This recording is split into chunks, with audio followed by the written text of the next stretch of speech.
Hello, friends and family. This is JJ Ruescas, the host of Optimizing Me, or Optimizándome in Spanish, the show where we invite top performers from different industries to learn from their stories, their ups, their downs, their lessons, and mostly to learn from their mindset.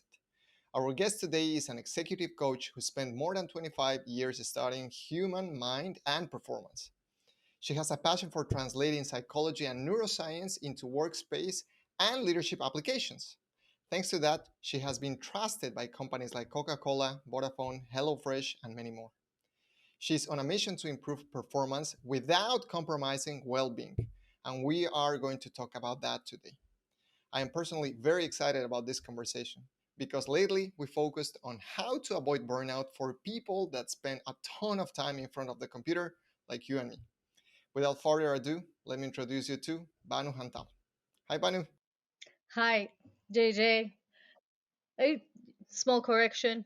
Now it's Banu Kellner, actually. Banu Hantal is my old last name, and my husband is getting really upset because I keep using my last name, so it's Banu Kellner now. We also need to change the I domain, the know I'm website. on it. Um, As long as your husband pays for all the cost of translate or moving the yeah, domain, we're all yeah. good. So now let's start from that point. Who is Banu? What does it mean to be an executive coach? So I think executive coach is someone basically who's coaching executives and leaders through different kind of challenges, and depending on what type of background the executive coach is, what they bring to the table can be different.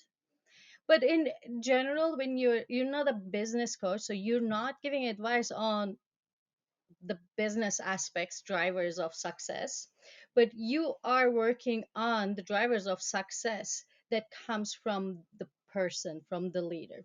So some people are more leadership oriented, and some people are maybe more that like setting the organization up for success kind of oriented. And it depends, because there are executive coaches who have been executives before, and that's why they are coaching other people right now. it their background is their understanding of their personal experience before, when they've gone through that process, so they want to share their experience and knowledge in that sense. And there are executive coaches who are scientifically trained, or they are trained in modalities that has a more of a systems understanding. They just understand how performance works, or how organizations work, how the culture forms. So they bring a more like a systemic knowledge and experience, and to the table. So it depends on what kind of background they are, but the goal is the same: trying to help executives not only perform better, but become better leaders, have a better life. And my mission is, I say, do great things, live a good life, because I really believe that you can have it both. Or like when I say good life, I mean meaningful life. Just to, put in the quotes. Yeah. Great, thank you. Now, in terms of leaders or executives of companies who are the leaders of a group that is trying to get to a meaningful goal, right? So, what are the challenges that they usually face that you see them facing? There are multiple. They may, to begin with, they may not have a meaningful vision. They may have a vision that makes a lot of business sense, or what is trending. So it may seem meaningful from outside, but the founders or the executives may not really make that emotional connection themselves, therefore cannot communicate it to the people that they work with. So the meaning part of it is just the sentence, right, on the website, like what they say. But the meaning is something that is felt, experienced. Nothing is in itself meaningful or not. It's a subjective experience that makes it meaningful to the person. So it needs to be a felt experience.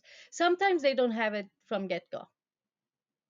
They start with the idea that, oh, like everybody's trying to do that. Oh, like let me create positive impact in the world because that's the cool thing to do.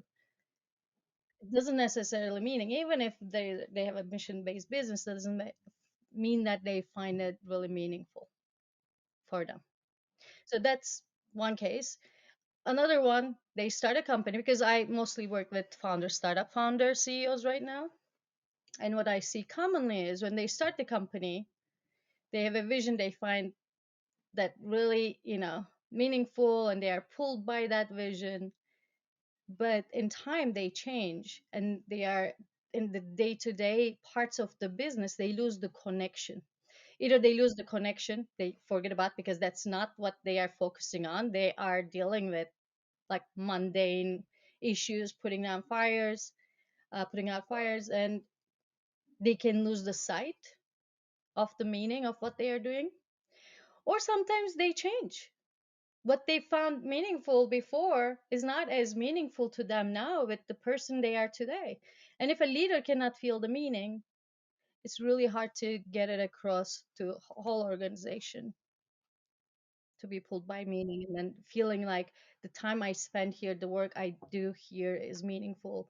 Then it's hard to achieve, even in mission based companies. Even in mission-based companies, huh?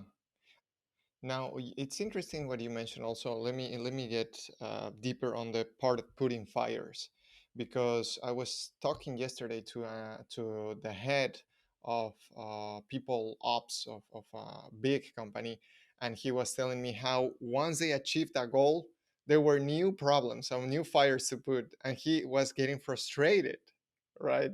And so, how the leaders can lead with that without getting burned down, which starts taking us into this conversation. Well, you need to learn to love the game, because that's the game. It's never going to change. So there is this mistaken approach when, especially that new founders, they are like, okay, like once we get successful, right? It's until there's nothing other side of the success. Or even fundraising, it's like stressful until that point, right? If we just can get the series done, and then they do it, guess what? Now there are more challenges that they need to deal with. Like success brings challenges as well. It's not only the failure, like people think, like, oh, like the challenges as if it's problems. No, when things go well, you will have challenges, because now that you raise a bunch of money, you need to grow the company. You need to figure out, okay, like how are we gonna grow in a way without breaking the culture? Make sure that we are not hiring in a way that is going to make it more cumbersome, and then we lose our agility. So there are a lot of different questions comes into the play. So, and in a startup, which I'm mostly working with, like that's the thing. Like if you cannot learn to find your center and grounding in an ever changing environment, and ups and downs and roller coaster, this is a roller coaster ride. And the expectation should be that there's no point that you arrive and it's smooth sailing. So for someone that thinks this is a violation of what needs to be, it's supposed to be smooth sailing, and like why are we having this roller coaster? There's going to be a lot of suffering because they're going to resist what's happening. But if the person understand that this is exactly the game, there are going to be ups, there are going to be downs, and this is what I'm signing up for. Let me interject with a question here, and we can ask this question and get back to this, which is going to be, how does the suffering get reflected? How does a person know that they are suffering? They may not be aware of it. So reflected to the other people in the organization, you mean? Or Or even just how they can say, I am in a suffering state, because sometimes this thing of putting out fires becomes so normalized, and like you said, it becomes a firefighting job instead of a meaningful job. no, it firefighting can be very meaningful. Firefighters do something that can be very challenging at times, but I'm sure you don't become a firefighter because you don't find it meaningful. You feel like I'm saving lives here, right? It can be meaningful. So meaningfulness is not about existence or lack of change, challenge, stress. I think the suffering happens when the person's mindset, the way they unconsciously perceive the situation, if they see it as a challenge or as a threat. So difference between a threat and a challenge is, threat is something that is threatening my life. or my livelihood. There's a threat that I need to fight or run away from, right? Whereas challenge, like do you play video games? Yeah. Are there challenges in a video game? That's the point of the video games, right? Exactly. And when you are going through these challenges, do you feel threatened your life is in danger, or do you enjoy the challenge? You may get frustrated and stressed, right? Like your heart rate increases, your muscle tone. Yeah, you get all of these symptoms, but we enjoy it. What is the difference between that, getting stressed during a video game, and getting stressed because of the roller coaster, a lot of like putting down fires? Correct. The adrenaline of the game. Why do people cannot even, they get so hooked to a video game, they can like play it if they let themselves for like half of the day, like 12 hours straight. There are some people who does it, especially younger people, like I said, they cannot even let it go, like they enjoy it that much, and you cannot take that game away from them. But if you look at it, it's very stressful environment, it's very challenging, you get like upset, you get like disappointed, all of them happens. So there is, if there's the brain, like what we call neuroception is our nervous system's ability to scan the environment 24/7, even when you're sleeping, for threats. So you have this system even when you're sleeping. That's why, like, if somebody calls out your name or like something out of the ordinary happens, you will wake up. But if some ordinary noise is there, you won't wake up, because neuroception is going to be screening out like this is something different, this may be a problem, it will wake you up. So even when you're sleeping, neuroception is always awake. And neuroception is responsible for tagging stuff to be safe or unsafe. That's a binary thing. Are we safe or are we not safe? So if you feel safe and you have a problem, you then it's a challenge. It's like a video game. And ambitious people love that. They thrive in that. It's an adventure. It's like that challenge. It's like playing the game. So if you're playing the game, yeah, you get stressed during when it's happening, but it doesn't harm. It's not gonna burn you out, right? But if your neuroception says, "Oh, like this is a battle," right? Like, oh, like it. If I fail, they feel like not on a conscious but an unconscious way, because of the language we use, that it's a battle. If the company dies, everybody is gonna die. Like, or if I do this presentation, it doesn't go well. Like their nervous system, the older parts of their um, brain is thinking like, oh, if this doesn't go well, I'm gonna die. And this is due to our evolutionary past. So there are different parts of the nervous system and brain, and some are older, some are newer. And older parts of them have stronger influence on us. If there is like if the brain sees anything dangerous, it will start employing the older systems to deal with that threats. And the problem is we've never developed a different system for psychological threats, because in our natural environment, which is the hunter gatherer environment, that's what we evolved for, all psychological threats are also life threats. If you piss off your tribe and they kick you out, you cannot survive in nature on your own. Human beings are not equipped to survive alone in nature. So, pissing someone off can be a life threat, right? Not being approved, validated by other people can be a life threat. And at that time, it was very adaptive, right? But now we changed the environment. Now we are living with millions of people. How am I gonna get validation of millions of people? How am I gonna be in harmony for with millions of people? So And we don't have a system for that. Like, it doesn't mean that if somebody doesn't validate me, I'm gonna die. But our system doesn't understand that we are not wired that way. And that's why we need to kind of top down figure out how to give our nervous system the sense of safety. How do we change the neuroception from unsafe to safe? And because it doesn't naturally happen. So one of those things is language, because language is the programming of the mind for us. um, it's very important the type of language. When we use like a warlike language for business, we're creating an environment that is not going to feel safe for the brain, right? Just the words I use can change the way I respond to things. So I like the game analogy rather the battle. Right. And you were making me think about learn to love the game, not the flame, right? Because many people they think that they need to get to struggle and to keep hustling. Depends on how you define flame, right? A flame can be your fire, can be your passion, can be your love. Like, that's something that can fuel you if you define it that way. But if you define it as suffering that hurts you, that I agree with you. Like, because it's like this purity, especially in this country, I'd see that more.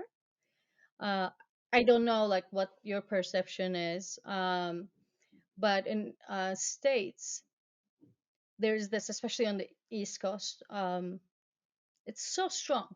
It's just the suffering in itself has value, regardless of what it creates, the output you create, or the hard work. Like, if you're not working hard, then whatever you're creating is not, like, because you didn't work hard for it. So, and that sometimes puts us in trouble with this kind of stuff, because if you think to be worthy you need to suffer, of course you're going to find all the opportunities to suffer, because everybody wants to be worthy. Now going back to the neuroception way of observing this thing. So you're telling us that there are three stages of evolution in our physiology, and because of those three, we have different responses to the stimuli that we may consider danger or a threat or a challenge. So let's get a little deeper onto this one because um, usually people will think that no, no, it's my mind, I need to change my mind, and they get focused, they get locked on the mindset. And I do believe that there is a lot of work that can be done there, but from this, let's start tackling from this physiological angle. Let's see. Yeah, before I come to the states and survival responses, I want to touch upon, like, if it's the mindset or something else. Sometimes it's the mindset, sometimes it's not. There are amygdala, the part of the brain that is related to fear, negative emotions, and emotional memories. You can trigger amygdala, and there are two different pathways. One of them is automatic. So you don't even have a before you can have a conscious awareness, before even you can have a thought. It's so fast, it will trigger directly your amygdala. So it's like it bypasses your conscious processes. It's an involuntary, it's very fast. And the second pathway is go through your cortex, through your thoughts.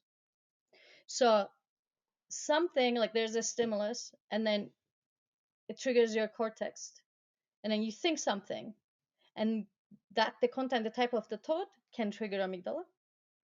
Or there are certain things that doesn't require that. It will directly trigger it. It may be because we are universally wired to see certain things as a, like, for example, low frequency sounds can trigger threat response. Not because we think anything about the low frequency sounds, because again, going to hunter gatherer past, low frequency sounds can be seen as like an animal growling, and it may indicate that there is a dangerous animal around. So it doesn't require any type of mindset. It's just gone done. But there are certain things we are not wired to automatically respond to, or we are not conditioned to automatically respond to. Then it's our mindset that will trigger that. So mindset is very important, but it's not exclusively the reason for that. And coming back to this state, so there are different parts of the nervous system responsible for creating different survival responses.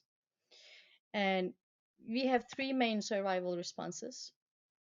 Um, and one of them is, as most people know, fight or flight, right? If there's a danger,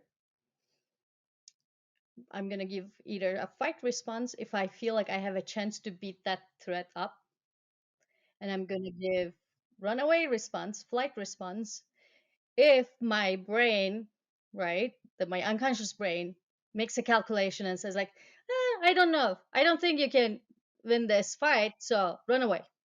So it depends. What kind of response we give, either run away or not. There is another survival response.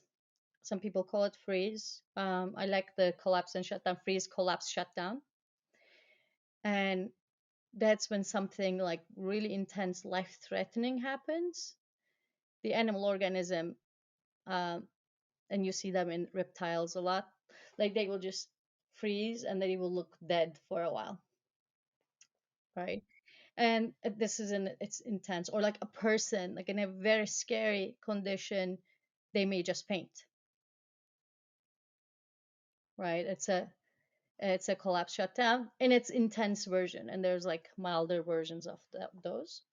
And there's a third survival response nobody thinks as a survival response, which is social engagement. Because social engagement is how we survive in nature. Humans are the top for humans.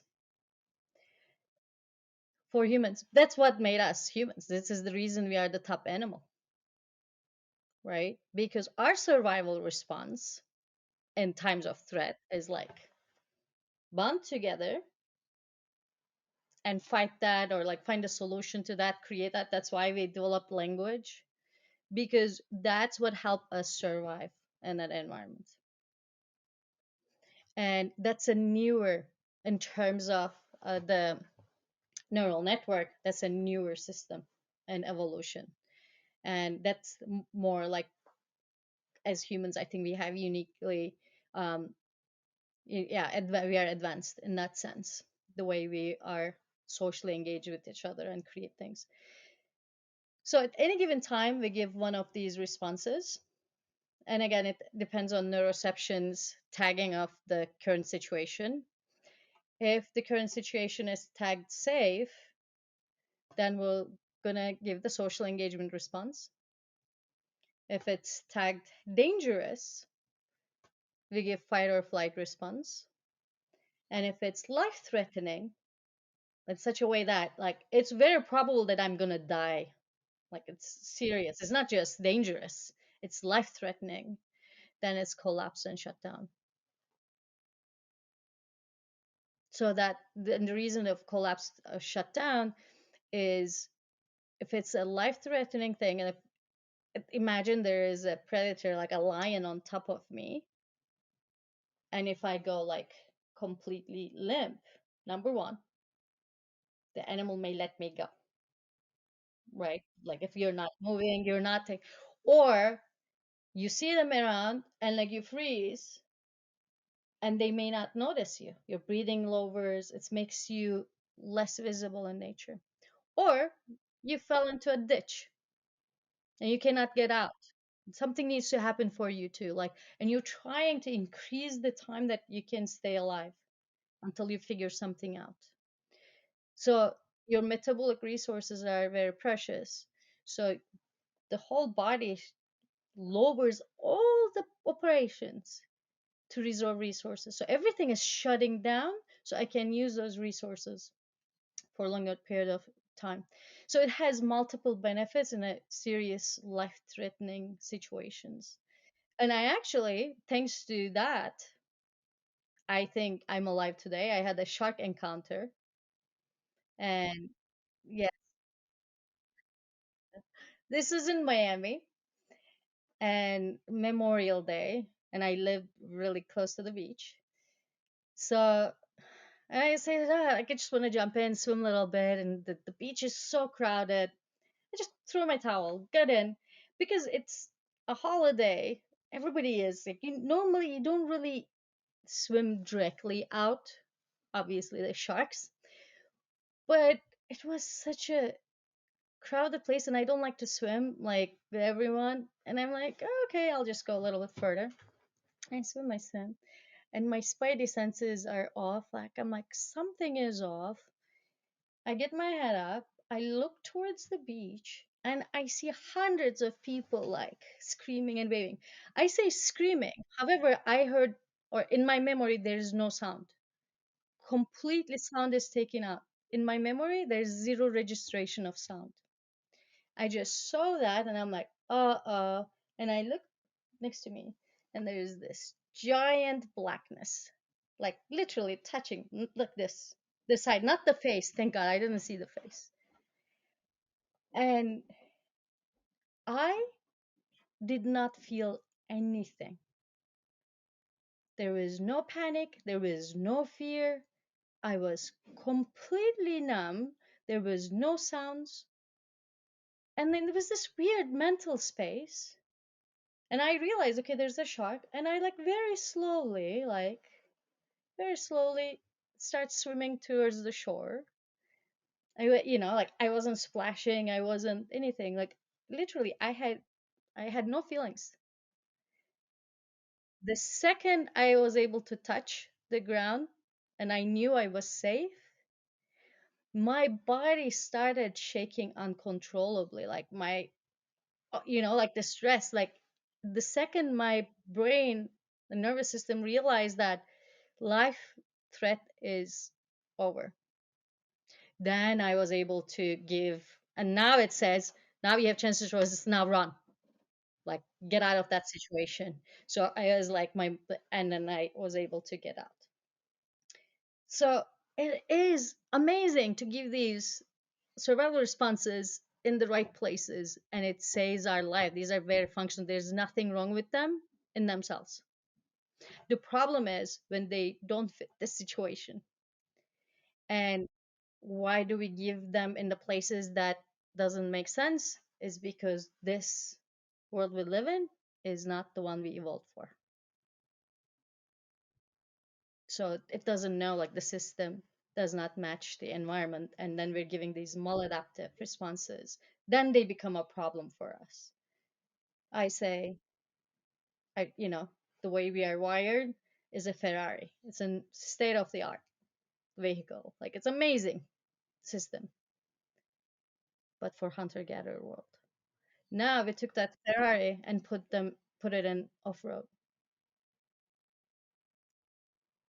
So how does Ferrari function in off road in the woods? It keeps braking, and it's like what's wrong with this car? Well, nothing is wrong with the car. It just doesn't belong here, and it cannot function well here. So that's why we need to do some modifications. We need to get it higher. We need to put, like, how those modified trucks. We should take the Ferrari and figure out how do we modify it so that we can actually drive this car in the woods. And every day we are changing the environment even further with technology. It's the pace is getting exponentially higher. So this problem is gonna become bigger and bigger. So we need to figure it out. There is a quote from Edward O. Wilson that I love, and and it can at some point relate with what you're saying, which is we have Paleolithic emotions, medieval institutions, and godlike I technologies. love it. I need that quote from you. Yes, Sure. I agree. I agree. So that is the thing. We are Ferrari for the Paleolithic times. So how do we make this happen in nowadays times without giving up? How is it that you train or how you lead those leaders not to burn out and to achieve optimal performance? So there are a few things. Here, let me tell you about my theory about burnout. I disagree with the mainstream model, seeing burnout as an overworking problem. I don't believe burnout is caused by overworking and like having, stressful situations. It is another symptom of the problem rather than the cause of the problem. And I think the burnout is a maladaptive survival response given to the work environment because the nervous system perceives the environment as life threatening, right? If the neuroception of your work environment, what's going on at work, if it's as dangerous, you're going to be in fight or flight a lot. And it's accepted as the norm. Like people live like that and they think it's normal. No, it's not normal. Because guess what? It's not dangerous. You're not going to die. You don't have a risk of dying at all. You don't risk being hungry. If this work doesn't work out, you'll find another one. We live in the golden age of humanity. Like for most of us, we are like super safe. Like nothing we do at work can have any bearings on our life, right? Physically surviving. But and if the neuroception decides the work environment is life threatening, then what the person is literally burned out, meaning that they can't, like it's done. They cannot go back to work. They have to quit. And I've seen people like CEOs, founders quit their company in one day. No preparation, no anything. One day they wake up and it's done. There's nothing they can do because now the system is using the collapse shutdown and there is no motivation. Like all the resources, all the function is taken down. Like how I was numb, I couldn't feel any, it takes away all the motivation.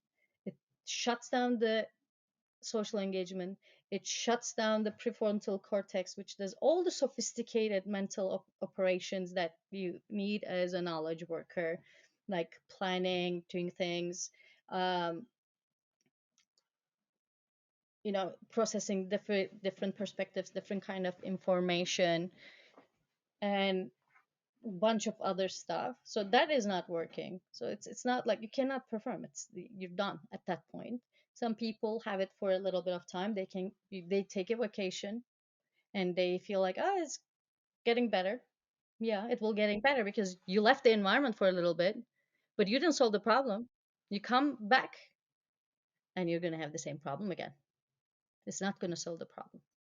It may help in the sense that they may have enough power to quit actually and find another job. But the problem is, if it's caused by their mindset, they find another job. The environment may be a little different, but if the mindset is the main cause, whatever job you do, it's going to find you. Right. But for some people, it's not mindset, it's the environment. Like certain triggers in the environment can also be the cause. In that case, it may become better in another job. And this happens for three main reasons: the collapse shutdown. Either you feel trapped or you feel overwhelmed, meaning that the threat is so big is that exceeds your capacity to cope. I'm talking about being literally overwhelmed, that I can't. That doesn't match the ability. And trapped can be about anything, right? It's a subjective experience of the situation. Hmm. So just to recap, three reasons for collapse: feeling trapped, Two reasons I've seen feeling mainly: overwhelmed. Two reasons. Okay. feeling trapped, Okay, feeling makes sense. overwhelmed. And I think everything else can be Okay. chunked down to one of these two. Uh-huh. Yeah, and now I can see it when people, I mean, it's like we have layers and layers and layers of narratives that later they can get, like you said, chunked down to either of those two. And now, okay, what happens when you find someone who is in that stage, whether trapped or overwhelmed?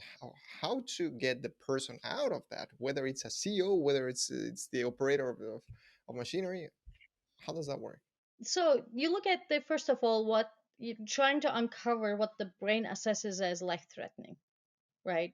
What they feel unconsciously trapped in, or overwhelmed by, and you work around those issues. And like common forms of, like, when we get back to the meaning, for example, sometimes people feel they are trapped in a situation that has no meaning.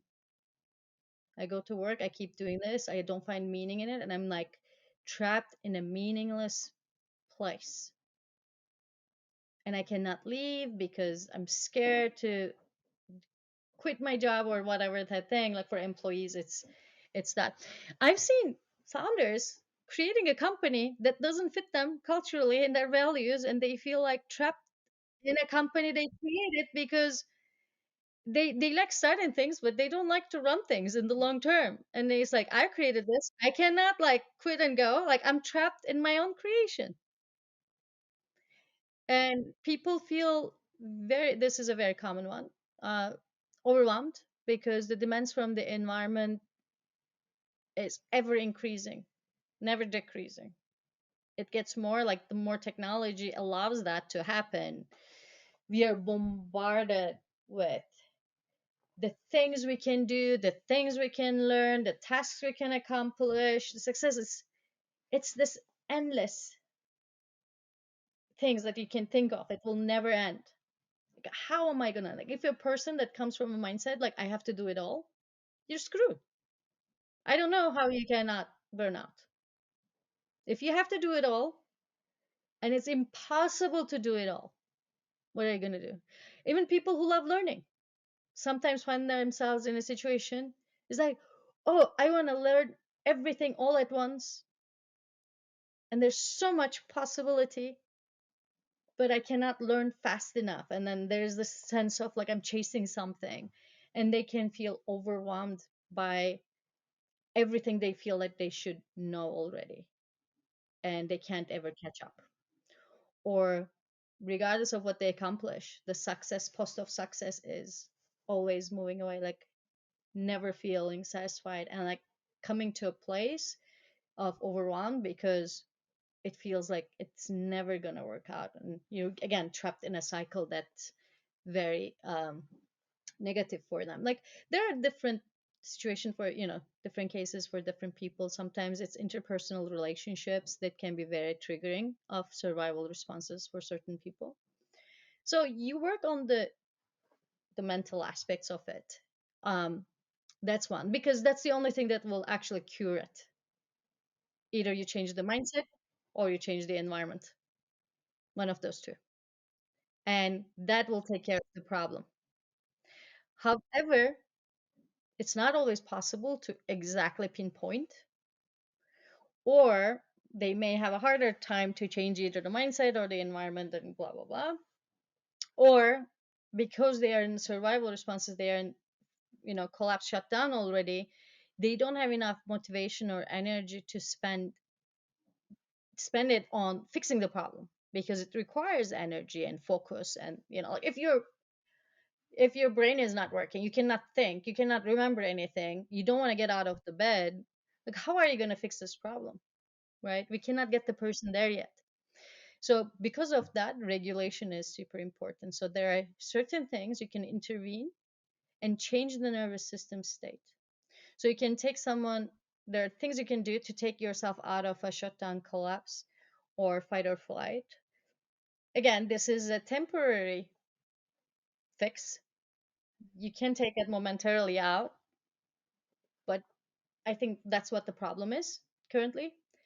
Everybody is teaching the painkiller, like how you can suppress the symptoms. Like, oh, like if you go to vacation, if you take time, like self care. Yeah, these are all wonderful. Don't get me wrong. These are necessary, but it's not going to solve the problem. It depends on the stage where the person is, right? Because if they are at the collapse stage, if they say just go get a nap or or go for a walk, no, no, no, they may need the different type of strategies to get them move up to more resourceful states. Yeah, there are, depending on where you are, you have to really fine tune it to understand where you are on that spectrum, and then fine tune it. Because if you do the wrong thing to regulate it, what regulates a person in a high fight or flight, if you try to do the same technique when the person is shut down, it's going to backfire tremendously. So you cannot use the same regulation techniques at, it depends where you are. You have to understand it first. And then you use that regulation to get yourself regulated so that you can work on finding the cure, the dealing with the root cause of the issue. And that is missing currently in the current model. And I don't see anybody like really dealing with the core pieces of the issue. And I know that we can dive into this section of how to maybe help people to regulate and have strategies, because one part of this situation is getting people or burnout prevention. The other part is helping them get out from burnout, and the third one is reaching optimal performance. Or do you see any other stages along the way? That's kind of what I see it. So the good thing is the same knowledge and the tools that you can use to get yourself out of burnout are also the things that's going to increase your performance. Even if you're not burnout, you can use this understanding to manage your performance, because we are all going to give all these responses. Like the states are active and they need to be responding to things. That's not a problematic thing. So understanding where you are in that map of the nervous system states, and choosing what you're going to do at that state can make a huge difference. For example, decision making. If you realize that you are in fight or flight, which I call the yellow, not me, but actually that somebody coined this conceptualization, but call it the yellow zone, and the red zone is collapse and shutdown. If you're in the yellow zone or if you're in the red zone, I, tell my clients, don't make any important decisions. Before you make an important decision, check with yourself, what zone are you in? Make sure you're in the green zone, because only in the green zone you can use your prefrontal cortex optimally, the part that will allow you to make decisions. Because if you're in the yellow zone or red zone, what happens is the nervous system like pulls away the oxygen and glucose from prefrontal cortex. So it minimizes its functioning depending on the severity of the activation. And sometimes in a way that like you can't even think. Sometimes you don't even remember like your husband's name, maybe, like can get that far, right? So if you cannot think, I don't think you're in a position to make any decisions. But the problem is in fight or flight situation, for example, especially in a fight, there's a lot of mobilization, there's a lot of energy to go and address that thing, which is an evolutionary, very adaptive response. If there's a threat, go deal with it right now. It works in the hunter gatherer world, but the people are more likely to want to make a decision when they're in that situation, and that's not the time they should be making that decision, because we need to, as knowledge workers, our thinking has to be long term. Like it's not like we have this animal or a person, I'm gonna fight for my survival right now. It doesn't work that way. So the decisions are like more future, like it's creating the future. So it's very suboptimal to make decisions in these kind of situations. The important decisions, you can make decisions that are not, they're not gonna have but also there are nuances there. There's sometimes you can use that sympathetic mobilization to make good decisions if you've already decided that what the decision is, but you don't have the guts to do it. Then to employ it, it may be a good time. So there are nuances like that. For example, if you're going to break up with someone, you feel like when you're in the green zone, you know that this relationship is not good for me, right? I need to break up, but you may not be able to break up because it's hard. Like there's a lot of motivation that needs to be there, and there's something else to break that bond that is strong. But if you already have that understanding, then it's great to be in fight or flight mobilization, because you know what? Now you're going to have the fire that you need to do it. It's hard to do it in green zone when your social engagement is, active. It's harder to break up. So if you understand how the system works, you can actually leverage each piece of the state. There's no bad states. You just need to leverage them, and you need to figure out what you need to do to regulate yourself at that point in time, and what is adaptive, what is the context. So it is very important for like improving performance for anyone. Hmm. And when you mentioned understanding how the human systems work, sometimes we don't even realize that we are having a heart rate that is about to explode in our chest, right? Our heart, or we don't even notice it. We are so disengaged with with ourselves sometimes. And actually, I've been in that position, and that's what led into somatic um, expressions of anxiety, of fear, and so on and so forth. So, okay. Yeah, and it's a hydrocerebral people are really good at severing that kind of thing. Like they're mentally like I was one of those people. I had amazing mental coping mechanisms, but I never paid attention to my body physiology. And I would have like all these psychosomatic illnesses. Like, what is going on here? And the truth is, we are not, when we say we are not just our mind. This is one thing. It's just different expressions of thing. Like we think that there's a mind and there's a body. And then the further you understand how things work, you cannot separate them. There's so it's we are a psychophysiological being. And I really believe to look at everything from a psychophysiological lens. And probably there's an energy part of it too. Like we don't know that scientifically yet. Who knows? Maybe there are more elements, but at least scientifically we know that we are psychophysiological beings. And the way that I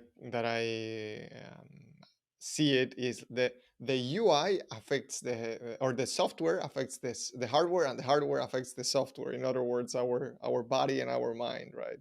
They're completely interconnected. Yes, you can definitely affect your mind through changing your physiology, or you can affect your physiology through changing your mind. There are intervention methods from both sides. And with my clients, I use them all. So we have the physiological interventions and then the mental interventions. And also I use a third type of intervention, which is the social intervention. I think we can get that part into that on that topic on the second part. What I wanted to ask you, Manu, is what what's something that you had to unlearn over the last years that helped you avoid burnout, or that helped you even regulate more optimally your nervous system? If you're asking what, like, because I think about that a lot. I talk about burnout a lot, and I'm writing content on it because I see it all the time. I work with people who are on the verge of burnout or who are burnt out. It's all over me, but I've never burned out myself.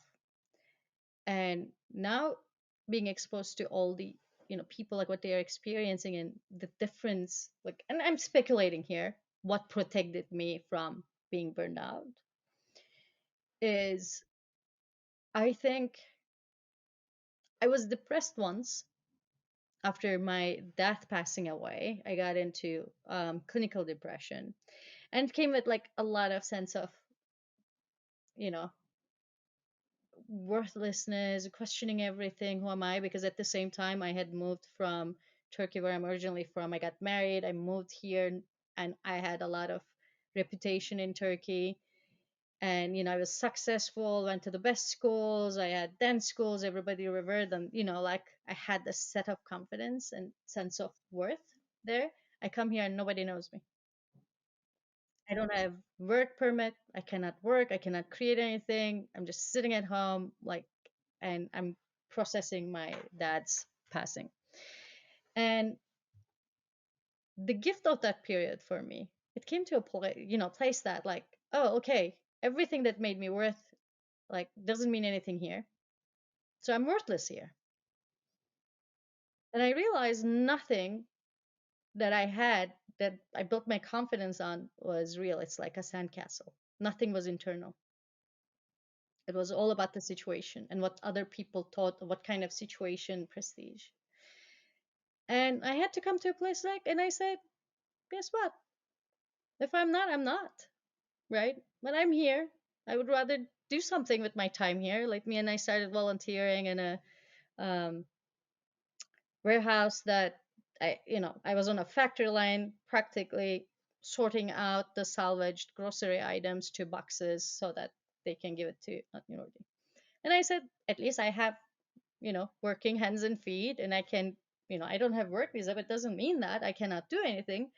I can work on a factory line sorting out boxes. Fine. And I think that was the beginning of a completely different setup. So my sense of worth does not depend necessarily on the external situation. So I had to find it internally what that means. And because if your sense of worth is tied to current things with your work, and the chance of failure means that you're going to lose your sense of worth, it can be very threatening. But like I feel like I lost it all already, so it doesn't matter. My identity is not tied to my work. I do my work because I absolutely love it. I tailored it to myself in a way that I find meaningful. It fits to my personality because of that. But I think, like, because I wasn't chasing that, I think that's one protective factor. Second, I don't believe that like the hard work needs to be glorified. Hard work is sometimes necessary, sometimes it's fun. When you are really motivated doing something, you want to work hard. It's amazing. And I can do it all day. But not because I have to. I'm not a work animal. I want to contribute. And it's about who I am, what I can contribute right now. It's not about I have to prove myself through working hard or like all these like outside cultural elements that I was very comfortable to reject. And I think I studied philosophy. Maybe that gave me that edge to like I'm not gonna accept everything the society is telling me, right? And I can pick and choose rather than taking it all because there's a lot of mindsets, belief systems in our culture and our beliefs related to work are incredibly threatening and not a good fit for knowledge workers. And that's why you have 70% people telling that they experience burnout, like 70%. It's not like an individual issue. There's definitely a problem in the way we work and in the beliefs that we have about work. And I think if you feel like, okay, you don't need to prescribe to those, it's a protective factor, then you can pick and choose what works for you. Thank you. That was deep. I really really appreciated that one. And Banu, just to finalize, two last questions. First, where can we find you on the internet? You can go to leaderspsychologist.com, to my website, and you can find me on LinkedIn, Banu Hantal Kellner, and anybody who wants to connect, they can just send me a message through my website or through my LinkedIn. I also have a Twitter handle, Coach Banu, but I'm not super active currently. But I will check it out if you want to reach out to me too. Okay, I will add those ones to the notes of the episode. Just to finalize, Banu, if you can leave the audience with one question to help them avoid burnout, what would that question be?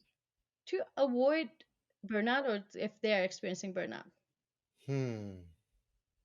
Let's see if we can have two questions in that way.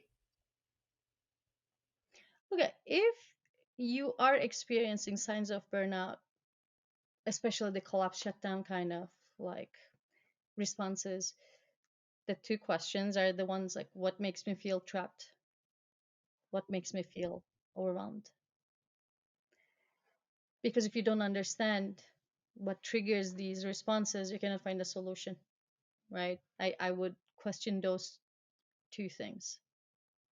And what prevents from people from burnout is, I think, if you have not burnout yet, I don't know if there's something is not an issue. I don't think like you need to worry about if you're not burning out, right? If you're not burning out, I think you can ask a different question. How can make things easier, simpler, more higher leverage for myself? How can I have a better life through making it less but better? I really believe that's the mindset that we need as the whole society, where there's too muchness of everything. We have too many options. Like, it gets out of hand. Even if they are good, just having too many is too much. Or like people creating products and like trying to put cram so many features in it, which actually makes the product much worse. I believe in the motto less but better. And if we can employ it in our lives, we can have better lives. We can have better quality of lives. We can perform better. So if you're not burned out already, I would focus on that. How do I make it less but better? How can I make it easier? How do I make it simpler? Because while you're trying to make it easier, you need to use this. You need to work intelligently. So it's a smart work. You can go to the next level and you can do higher leverage things. You can have one input and get 100 output or 1,000 output. I always say 1-to-1 ratio is not good enough. I don't put the hard work on it. Find the things, levers that's gonna give one input and 100 output. Make it simpler, easier. That's gonna protect you from not only burnout, but it's gonna allow you to have better life and higher performance. Perfect. Thank you so much, Banu. I think we're gonna get back to this conversation, second part, talking about optimal performance, which we're starting to interrelate those two topics. So, any final thoughts? Oh, thank you for your time. This was fun. Nice. Thank you very much, Banu. Guys, if you enjoyed this conversation about how to avoid burnout, give it a thumbs up and subscribe to receive notifications for upcoming interviews. That's all for today. Keep learning, keep optimizing, and see you soon.